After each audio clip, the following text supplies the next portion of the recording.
work and cruel treatment at the hands of the Egyptians. But God had not forsaken his people. The one whom he had chosen to deliver the Israelites from their slavery had been born, and his mother Jochebed was hiding him from the Egyptian soldiers. After 3 months, when she could no longer hide the baby in her house, Jochebed placed him in a basket sealed with tar and left him at the river's edge, where the daughter of the Pharaoh often came. And Miriam, the baby's sister, watched to see that no harm would come to him. And when the daughter of Pharaoh saw the basket among the bushes, she had one of her maids bring it to her.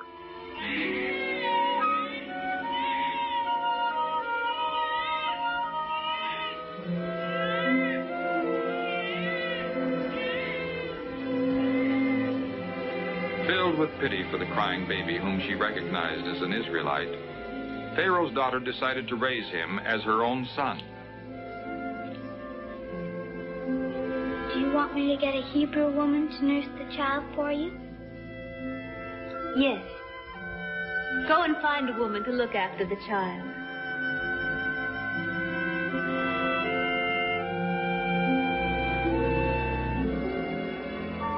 So the baby's own mother was allowed to keep him until he was old enough to live in the palace. And Pharaoh's daughter decided to name the boy Moses, because she had taken him out of the water. Thus it was that Moses grew up in the palace of Pharaoh and received all the training, rights, and privileges of a prince of Egypt.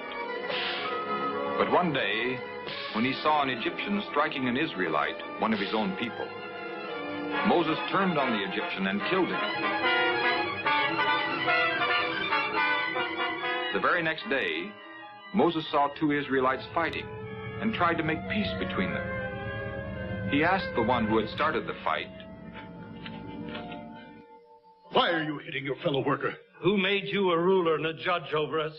Are you going to kill me as you killed the Egyptian yesterday? This thing is known. Now Pharaoh will try to kill me too, as soon as he hears of it. Fearing for his own life, Moses ran away into the wilderness.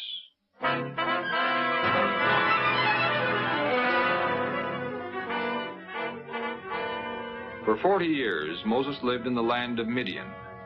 There, he married a daughter of Jethro and tended his father-in-law's sheep. But often during these years, Moses thought of the troubles of his people in Egypt and prayed for their deliverance. Then one day, on Mount Sinai, Moses saw a bush on fire, but the flames did not burn it. And the Lord called to him out of the burning bush, "Moses, Moses, do not come near. Take off your shoes, for the place where you are standing is holy ground.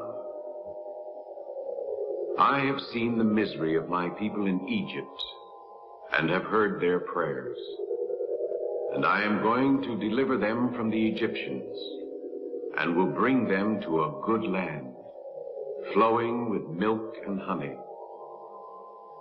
Come now, and I will send you to Pharaoh, that you may lead my people out of Egypt." But who am I that I should go to Pharaoh, or that I should lead the children of Israel out of Egypt? "I will surely be with you, and this shall be the sign showing that I have sent you. When you have brought the people out of Egypt, you will serve me on this mountain." But when I come to the children of Israel and tell them, "The God of your father has sent me to you," and they ask me, "What is his name?" what shall I answer? "Tell the children of Israel, I Am has sent me to you. The Lord, the God of your fathers, the God of Abraham, the God of Isaac, and the God of Jacob has sent me to you." But suppose my people will not believe me or listen to me. Suppose they say, "The Lord did not appear to you." What is that in your hand? It is a rod. Throw it on the ground.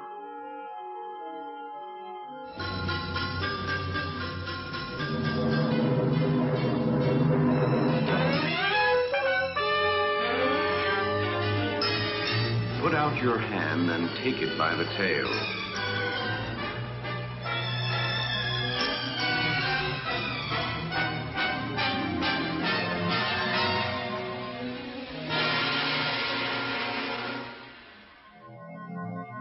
Now put your hand into your bosom.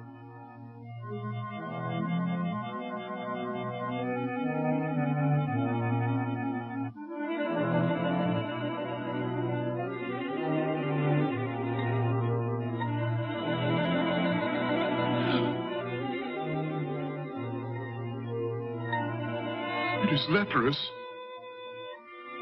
White as snow. Put it back into your bosom again.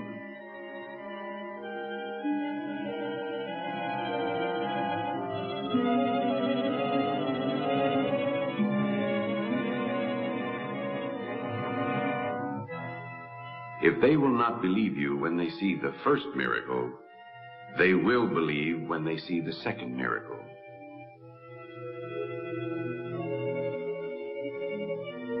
But I am not a good speaker. I have a slow tongue. Who made man's mouth? Did not I, the Lord? Go, and I will be with you. Lord, please send someone else. I will send Aaron, your brother, out to meet you. And I will be with both of you, and will teach you what to say and do.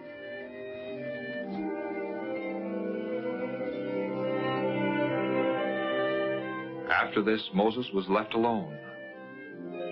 But the will of God was clear. And as he thought of all that had just happened, he marveled that God had chosen him to be the leader of his people.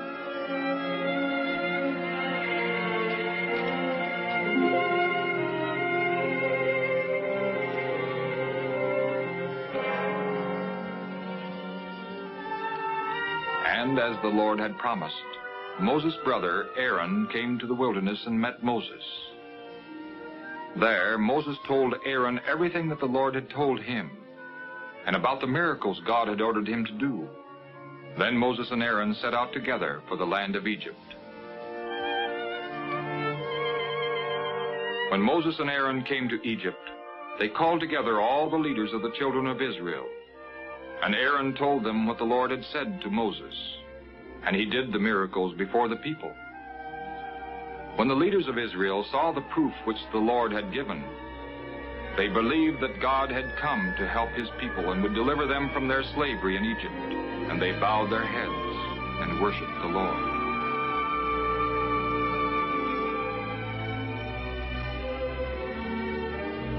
The Pharaoh from whom Moses had fled 40 years earlier was dead, and a new Pharaoh now ruled over Egypt.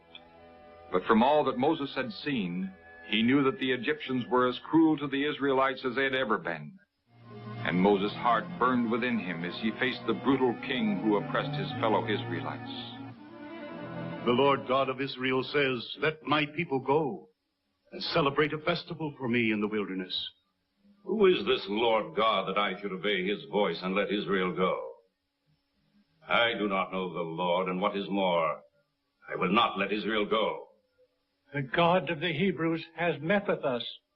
Let us take a 3-day journey into the wilderness to sacrifice to our God. Why do you keep the people away from their work? Perhaps they don't have enough to do, and that's why they cry, let's go and offer sacrifices to their God. I'll give them something to do. I will add to their burden. Give the people no more straw for their bricks. Let them go out and gather straw for themselves, yet make the same number of bricks. That will keep them busy. Too busy to go and sacrifice to their God.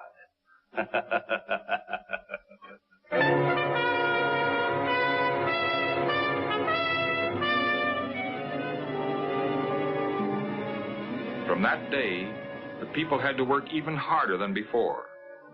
So the foreman of the Israelites complained bitterly to Moses and Aaron because they had gone to Pharaoh and had made him angry with the people of Israel. Then Moses went to the Lord in prayer, saying, "Why did you send me?" And the Lord said to Moses, "Now you shall see what I will do to Pharaoh."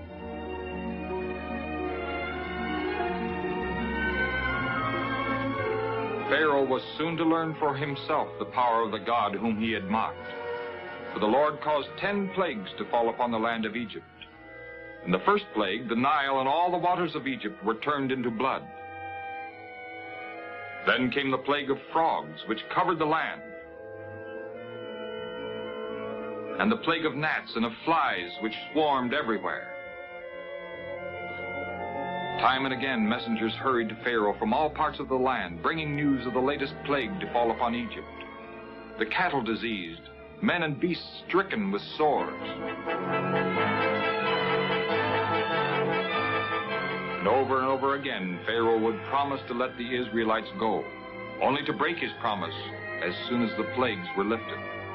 Whenever this happened, the Lord sent more plagues. The harvests were destroyed by hail. Grasshoppers stripped the land, and even the sun was darkened.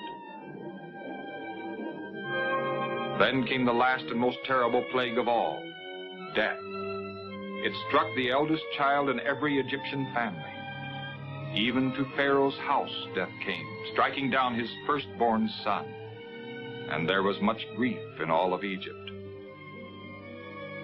But the plague of death did not touch the people of Israel. For as the Lord had commanded, Moses told each man to kill a lamb and put its blood around the doorway of his house. And they called this sacrifice the Lord's Passover, because God caused the angel of death to pass over the houses of the Israelites, so that none of his people died that night. And the Egyptians, filled with fear, begged Pharaoh, saying, "Let the Israelites go." So Pharaoh called for Moses and Aaron to come before him that very same night. Go away from Egypt, both you and all your people. Go and serve the Lord as you have said. So after 400 years, the slavery of God's people in Egypt came to an end.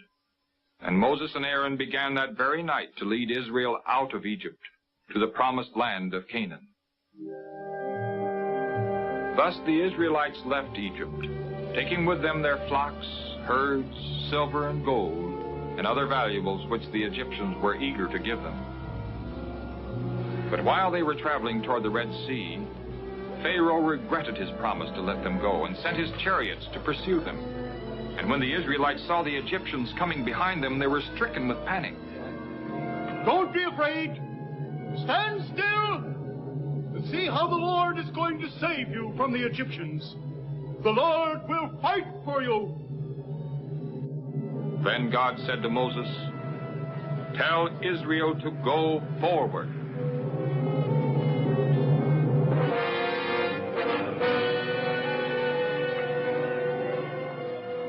And the people saw how the Lord could save.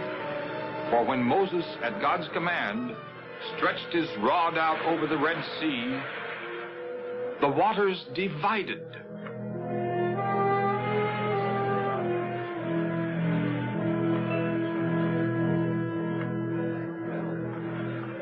And the children of Israel crossed over on dry land.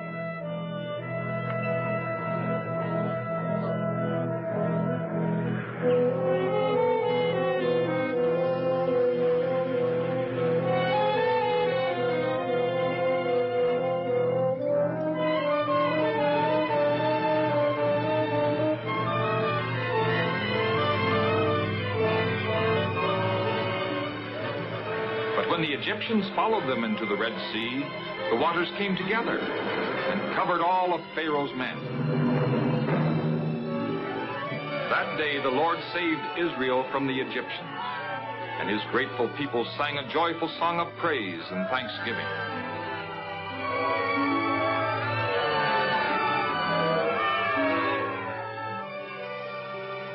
The Lord is my strength and my song. He has become my deliverer.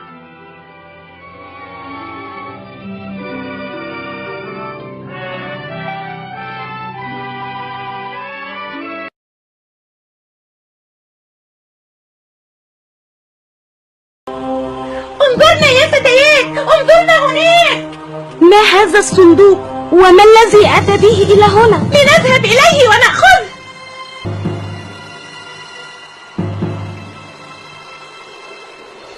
فالتقطه آل فرعون ليكون لهم عدوا وحزنا إن فرعون وهامان وجنودهما كانوا خاطئين.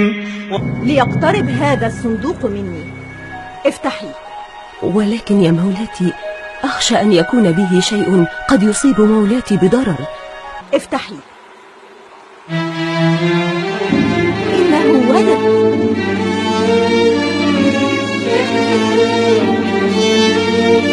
إنه أسمر اللون يا سيدتي، لكنه جذاب.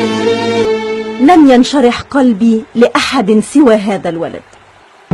السيدة آسيا وجدت طفلا رضيعا في مياه النيل. اذبحوه الآن فورا. ماذا بكم أيها الجنود؟ سنأخذ الطفل. من أمركم بذلك؟ مولاي الفرعون. وماذا ستفعلون به؟ سنذبحه. من سيسمح لكم بذلك؟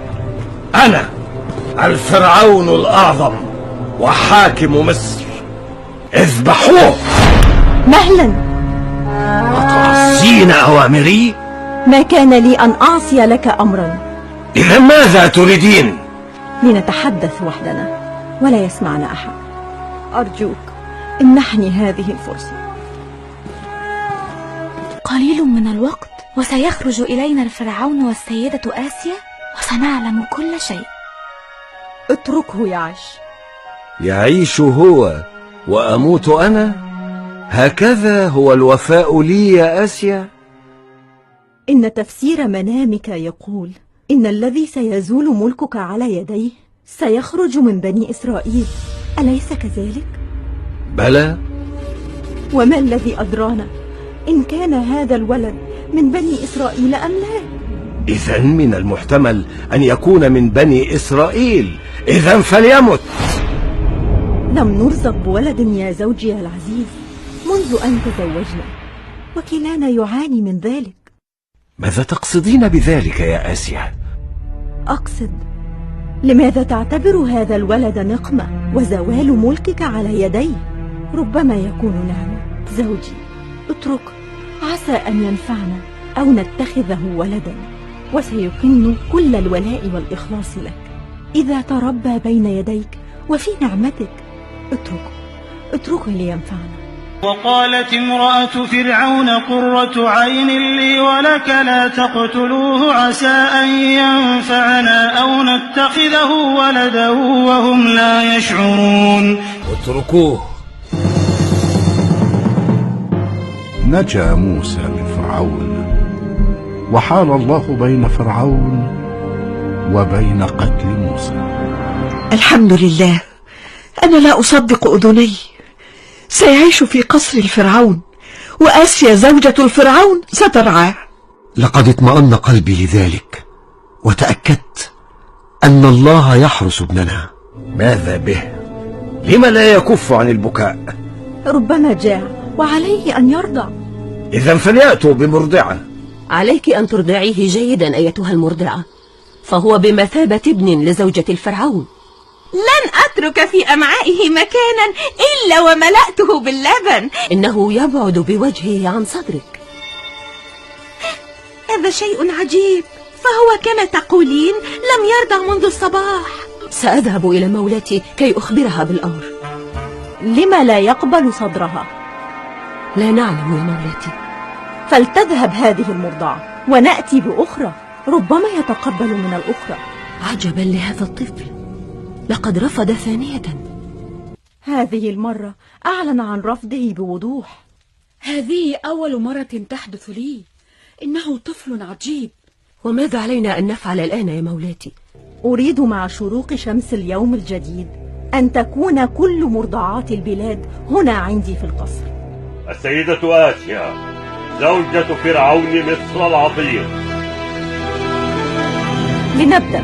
وحرمنا عليه المراضع من قبل فقالت هل أدلكم على أهل بيت يكفلونه لكم وهم له ناصحون.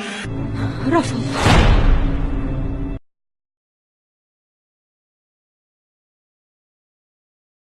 משה ביאור. שמות פרק א' עד פרק ב' פסוק 10. המצרים התייחסו אל בני ישראל יפה כל ימי חייו של יוסף. אבל אחרי מות יוסף קם מלך חדש במצרים, שזלזל ביוסף ובבני ישראל. מעכשיו נשלוט בהם ביד חזקה ונאלץ אותם לעבוד עבורנו בפרח, אמר פרעה לעמו. הוא פחד שבני ישראל יתרבו ויהפכו לעם גדול וחזק מאוד. הוא ציווה להרוג כל תינוק זכר שיוולד לבני ישראל. דווקא בתקופה קשה זו נולד תינוק יפה וחמוד למשפחה אחת מבני ישראל.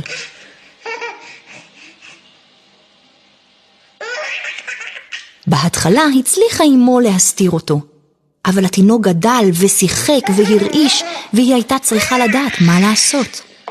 כיצד תוכל להצילו מהמצרים? אלוהים ודאי יראה לה כיצד. לכן היא הכינה תיבה קטנה. תיבה זו הייתה סלסלה שהיא קלעה מקני הגומה הגבוהים שצמחו על שפת היאור. את הסלסלה היא ציפתה בחמר ובזפת, כדי לאטום אותה למים. היא הניחה את תינוקה בתיבה והניחה אותה על שפת היאור בין קני הסוף. היא גם שלחה את מרים, ביתה בת ה-12, לשמור על התיבה ולצפות בנעשה. כעבור זמן קצר, ירדה בת פרעה להתרחץ ביאור עם נערותיה. היא הבחינה בתיבה ושלחה את נערותיה להביא אותה אליה. היא פתחה את התיבה והתינוק הקטן התחיל לבכות. זהו אחד מילדי העברים, מבני ישראל, אמרה. היא אהבה אותו מהרגע הראשון. מרים יצאה ממקומה ושאלה את בת פרעה אם היא רוצה אישה מבני ישראל שתוכל להניק עבורה את התינוק. בת פרעה הסכימה, ומרים רצה מיד להביא את אמה. קחי את הילד הזה, אמרה בת פרעה לאמה של מרים, והניקי אותו עבורי, אשלם לך את שכרך. האם לקחה את תינוקה בשמחה ושבה איתו לביתה. שם גידלה אותו בכל דרכי אדוני. כשהילד היה גדול מספיק, הביאה אותו עמו אל הארמון, לבת פרעה. בת פרעה קראה לו משה.